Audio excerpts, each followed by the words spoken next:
Les litiges fonciers sont de plus en plus récurrents au Sénégal alors que la question de la terre reste ultra sensible. Le phénomène a pris de l'ampleur depuis les années 2000. Comment éviter ces imbroglios fonciers? Élément de réponse, Fat Bintou Kornté et Thierno Laurent Mendy.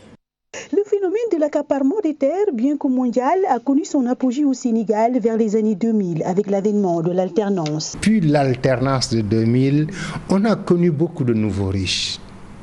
On a connu aussi une nouvelle classe politique qui arrive au pouvoir avec beaucoup de convoitise et d'envie d'enrichissement, d'envie de posséder ce que tout le monde veut ou convoite ou ce que nous partageons.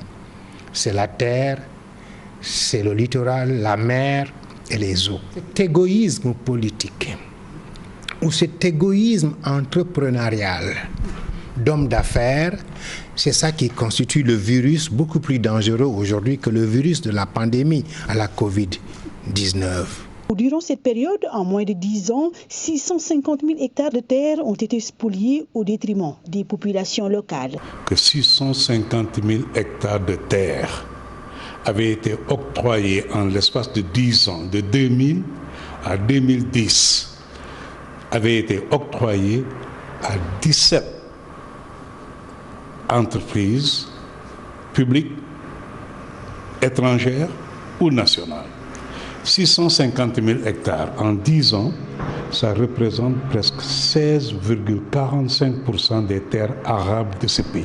Cet appétit foncier pourrait plonger, selon Mignan Diouf, le Sénégal dans la violence, comme ce fut le cas dans beaucoup de pays. Donc, politiquement parlant, si la gouvernance des ressources foncières n'est pas faite sur une base de transparence et d'équité sociale et politique, cela entraîne forcément des déviations qui peuvent découler vers des conflits internes qui peuvent devenir des conflits intercommunautaires, des conflits sociaux, des conflits régionaux.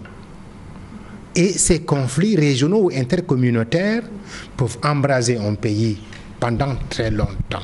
D'ailleurs, une commission nationale de réforme foncière avait été mise en place, un document peaufiné pour trouver des solutions, mais rangé dans les tiroirs. Il s'agit tout simplement, au-delà des textes que nous avons pu adopter, au-delà des consensus qu'il y a eu dans le document de politique foncière, il nous faut tout juste ressortir le document, éviter les politiques d'accaparement sournoises, faire en sorte que les populations puissent être avisées, impliquées, et que chacun puisse se retrouver. Le consensus est le ciment de toute politique publique. La boulimie foncière, observée dès le début des années 2000, risque d'installer le pays dans une instabilité sociale sans précédent si l'on n'y prend pas garde. Merci beaucoup, Fat Bintou.